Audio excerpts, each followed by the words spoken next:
मुख्यमंत्री फडणवीसांनी शिंदेंच्या काळातील आणखी एका कामाला स्थगिती दिली आहे। तानाजी सावंत हे आरोग्यमंत्री असतानाच्या 3200 कोटींच्या कामांना स्थगिती देण्यात आलेली आहे।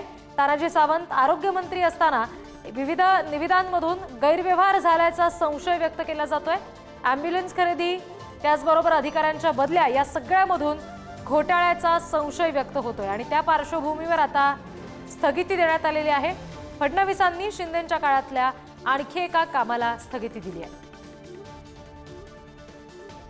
आपल्याला विनंती अशी आहे की सार्वजनिक आरोग्यच नव्हे तर राज्यातल्या कुठल्याही विभागानं योग्य पद्धतीने काम केलं पाहिजे। एखाद्या गोष्टीमध्ये अनियमितता असेल तर त्याची तपासणी करणं हे क्रमप्राप्त आहे। त्यामध्ये काय कुणावरती आक्षेप आणि कुठला पक्ष असा बेबनावा असायचा विषयच नाही। एखादी गोष्ट चुकीची असेल तर ती थांबली पाहिजे आणि त्याच्यामधली योग्य शहानिशा करून आपण पुढे गेलो पाहिजे। शेवटी आम्ही राज्यातल्या सर्व नागरिकांना जबाबदार आहोत।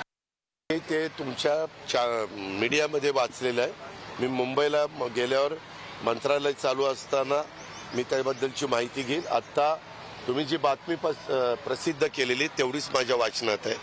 त्याच्यामुळं मी आज राज्याचा अर्थमंत्री उपमुख्यमंत्री शहानिशा करून मी त्याच्याबद्दलचं आपण बघतोय तानाजी सावंत आरोग्यमंत्री असताना त्यांनी विविध निविदांमधून काही घोटाळ्याचा संशय व्यक्त होतोय आणि त्यामुळे शिंदेंच्या काळामध्ये असलेल्या या आणखी एका कामाला फडणवीसांकडून स्थगिती देण्यात आली। 3200 कोटींची कामं होती ज्याला स्थगिती मिळाली आहे।